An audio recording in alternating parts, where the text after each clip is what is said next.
نحمده ونصلی علی رسولہ الکریم اما بعد اعوذ باللہ من الشیطان الرجیم بسم اللہ الرحمن الرحیم قال النبی صلی اللہ علیہ وسلم موت العالم موت العالم او کما قال علیہ السلام، ایک عالم کی موت ایک عالم کی موت ہے۔ اور یہ حضور اکرم صلی اللہ علیہ وسلم نے کسی بھی عالم کی موت کی مناسبت سے یہ جملہ ارشاد فرمایا۔ جب کوئی عالم اس دنیا سے رخصت ہوتا ہے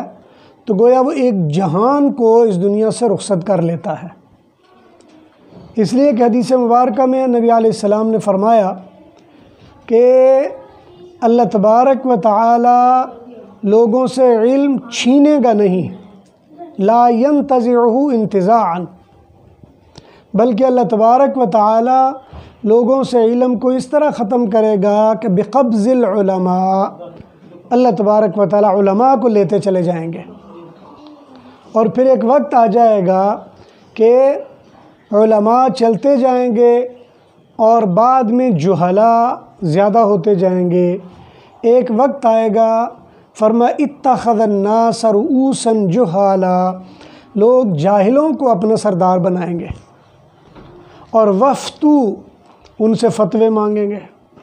اور وہ بھی آگے سے وفتو بغیر علم، بغیر علم کے وہ بھی آگے سے فتوے دیا کریں گے۔ اور فرمایا ضلوا فاضلوا، وہ خود بھی گمراہ ہوں گے اور لوگوں کو بھی گمراہ کریں گے۔ اللہ تبارک و تعالیٰ نے ایک جہاں دیدہ، تجربہ کار، مخلص، للہیت کے حامل، دارالعلوم دیوبند کے فاضل اور ہمارے استاذ محترم اور فن علم کلام کے امین حضرت ڈاکٹر علامہ خالد محمود صاحب رحمۃ اللہ علیہ، ان کو اپنے پاس بلا لیا ہے۔ اللہ تعالیٰ ان کو اپنے جوار رحمت میں جگہ دے، اور جتنے ان کے تلامذہ، ان کے متوسلین، ان کے متعلقین، ان کا خانوادہ، ان کے شاگرد، اللہ تبارک و تعالیٰ سب کو صبر جمیل نصیب فرمائے، اور سب کے علم میں، عمل میں، زندگی میں اسی طرح برکتیں، رحمتیں نصیب فرمائے جس طرح اللہ تبارک و تعالیٰ نے علامہ صاحب کو رحمتیں، برکتیں دی تھی۔ علامہ صاحب ایک ایسے آدمی تھے جو علم کلام کے مشکل ترین مسائل کو کسی عام آدمی کے لیے چٹکلیوں میں حل کر دیا کرتے تھے۔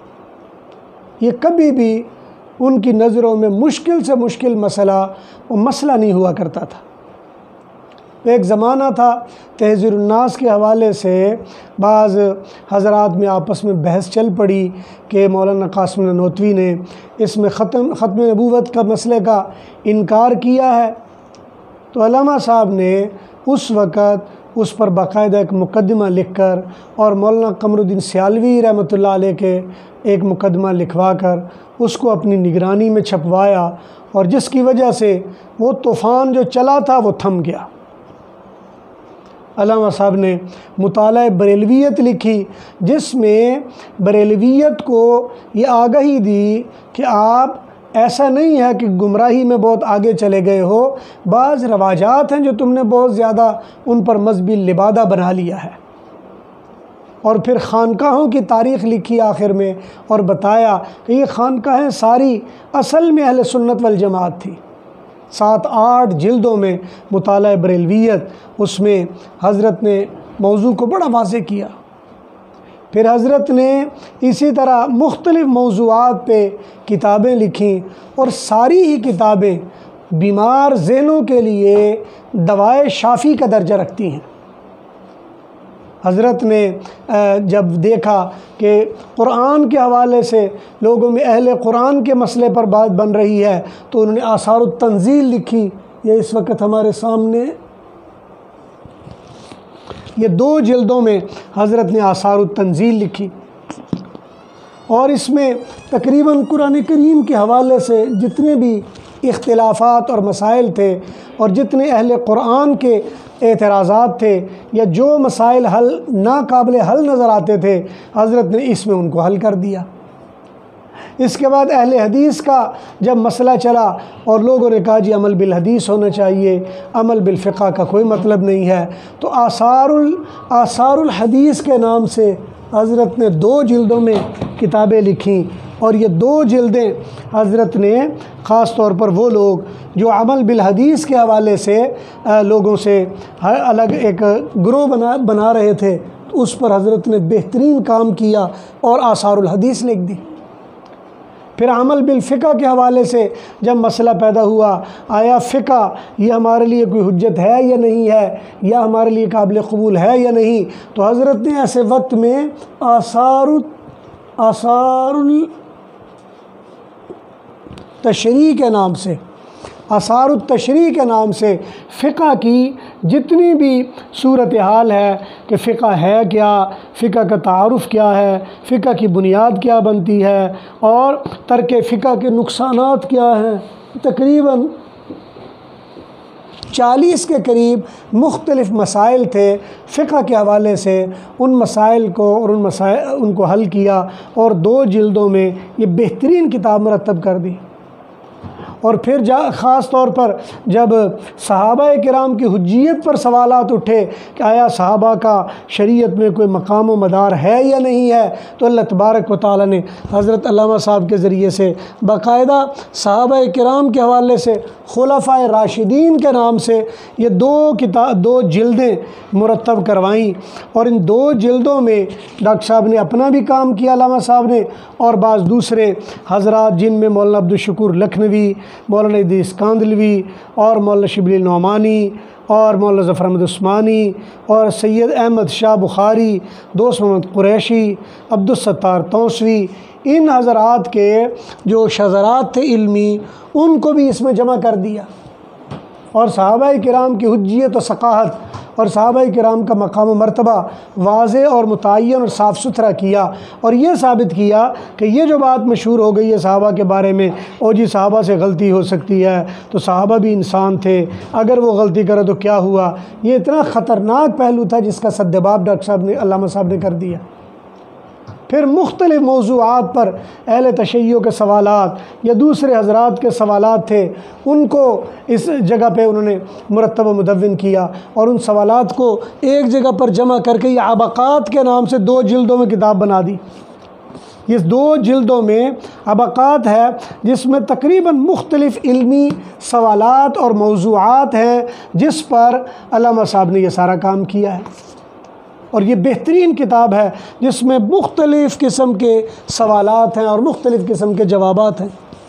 اسی طرح ختم نبوت کے حوالے سے علامہ صاحب کا ایک معرکۃ الاراء کتاب ہے، اور اسی نام سے آپ نے کتاب بھی لکھی ہے۔ اسی طرح عیسائیت یا مطالعہ عیسائیت کے حوالے سے اللہ تبارک و تعالیٰ نے آپ سے جو کام لیا وہ آپ نے کتاب الاستفسار کے نام سے یعنی ویسے تو کسی اور صاحب کا کام تھا، لیکن علامہ صاحب نے اس پر بڑا خوبصورت مقدمہ لکھا، اور وہ سارے معاملات اور مسائل وہ سارے یہاں پہ انہوں نے اس میں جمع کر دیے۔ تو گویا یوں سمجھنا چاہیے علامہ صاحب نے علم کلام کے حوالے سے جتنے بھی یہاں کے مختلف فرقے تھے ان کے معاملات کو استدلال اور عقل کی روح سے اس طرح سے کلیئر کیا ہے کہ جس سے تنازع آرام سے ختم ہو سکتا ہے۔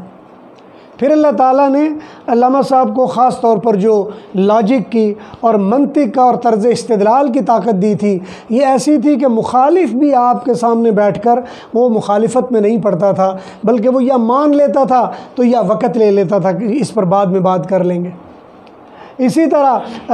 ختم نبوت کے حوالے سے آپ نے بڑا کام کیا، اور اسی طرح آپ نے آخری ایام میں سپریم کورٹ کے جج کے طور پر بھی شریعت بینچ کے آپ رہے، اور اللہ تبارک و تعالیٰ نے وہاں بھی آپ سے بڑا کام لیا۔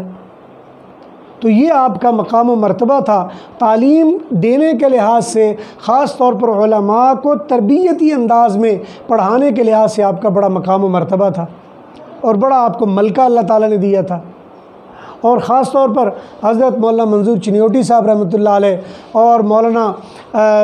منظور چنیوٹی صاحب، اور اسی طرح اور کئی حضرات، اور علامہ صاحب کا، اور مولانا محمد نافع رحمۃ اللہ علیہ جو اس وقت وہاں پر تھے جامعہ محمدی شریف میں ان کا بڑا اچھا ایک گروپ تھا، یہ باقاعدہ طور پر دورہ حدیث کروایا کرتے تھے، دورہ مختلف مذاہب کا یا فرقوں کا دورہ کروایا کرتے تھے، جہاں مجھے بھی آپ سے شرف تلمذ حاصل ہوا، اور چنیوٹ میں یہ مطلب وہاں پہ کام کیے جاتے تھے۔ یعنی ایک طرح مولانا منظور چنیوٹی تھے جو مرزائیت کے بارے میں بڑے اعتدال سے سب کچھ سمجھایا کرتے تھے، یا علامہ خالد محمود صاحب تھے، ان کو ہر سال نیا موضوع دے دیا جاتا تھا۔ اسی طرح مولانا محمد نافع تھے رحمۃ اللہ علیہ، جو شیعیت کے حوالے سے معتدل ترین آدمی تھے، اور اسی طرح اللہ تبارک و تعالی نے آپ سے مختلف میدانوں میں کام لیا، اور آپ کے ہم عصر لوگوں میں بے شمار ایسے اہل علم تھے جنہوں نے آپ سے بڑا استفادہ کیا اور بڑا تعلق تھا۔ اور میرے ساتھ علامہ صاحب کا ایک بڑا خاص محبت والا معاملہ تھا، ملاقات بہت دیر کے بعد اور کبھی کبھی ہوتی تھی، اس میں میری اپنی سستی یا کہ آنے جانے میں میں ذرا سستی کرتا ہوں، لیکن جب بھی ملاقات ہوتی بالکل ایسے ہی لگتا ہے جیسے کل ملاقات ہوئی تھی اور آج دوبارہ ملاقات ہوئی ہے۔ بلکہ ایک مرتبہ مجھے یاد پڑتا ہے کہ میرے دوست مولانا خالد محمود صاحب ہیں، وہ ان کے ہی ہم نام تھے، اور آریہ نگر میں انہی کے محلے میں رہا کرتے تھے، وہ بھی خالد محمود صاحب تھے، یہ بھی خالد محمود صاحب تھے۔ ان کو میں نے کہا یار میں نے علامہ صاحب سے ملنا ہے، تو وہ کہنے لگے آ جائیں چلتے ہیں ملتے ہیں۔ تو ہم جب میں ان کے ساتھ گیا اور صبح علامہ صاحب کو ملنے گئے، سردیوں کا دن تھا، علامہ صاحب چادر لپیٹ کر بیٹھے ہوئے تھے۔ جب ہم اندر گئے تو علامہ خالد صاحب نے مولانا خالد صاحب نے اپنا جب تعارف کروایا تو ساتھ میں میرے بارے میں بتایا کہ یہ جی ہمارے دوست ہیں۔ تو علامہ صاحب فوراً کہنے لگے بھئی ان کے بارے میں آپ کیا بتاتے ہو؟ یہ مولانا عبدالعزیز کا پوترا ہے، یہ مفتی رشید ہے، اس کو میں جانتا ہوں، اس کے بارے میں اور کیا بتاتے ہو؟ یہ بہت استعداد والا آدمی ہے۔ فوری طور پر ان کو ٹوکا، اور وہ بڑے حیران ہوئے کہ آپ کو کیسے جانتے ہیں؟ اور سچی بات ہے مجھے بھی تعجب ہوا کہ کئی سال گزرنے کے بعد ملاقات ہو رہی تھی، لیکن جب بھی ملاقات ہوتی علامہ صاحب اسی طرح پیش آتے تھے جیسے مجھے اچھی طرح جانتے ہیں۔ ایک بار میں اسی طرح مروتاً مدرسے میں چھوڑنے کے لیے علامہ صاحب کو گیا، چونکہ میں ان کے بچوں کے بھی بلکہ شاید بچوں کے برابر تھا، تو میں نے کہا کہ حضرت مجھے آپ جانتے ہیں؟ کہنے لگا آپ کو کون نہیں جانتا؟ جو بندہ آپ کو نہیں جانتا اس کا مطلب اس کو دیوبندیت کا نہیں پتہ۔ اور پھر فرمانے لگے کہ یہاں لاہور گجرانوالہ اس علاقے میں غیر مقلدیت کے آگے اگر کسی نے بند باندھا ہے تو اس کا نام مولوی عبدالعزیز تھا، اور عبدالعزیز ہیں جنہوں نے بند باندھا ہے۔ اور بخاری پر سب سے پہلا اطراف کے لحاظ سے کام فرمانے لگے وہ آپ کے دادا نے کیا ہوا ہے۔ اور فرمانے لگے ایک وقت تھا جب پورے ہندوستان کے علماء کو کھنگالا گیا کہ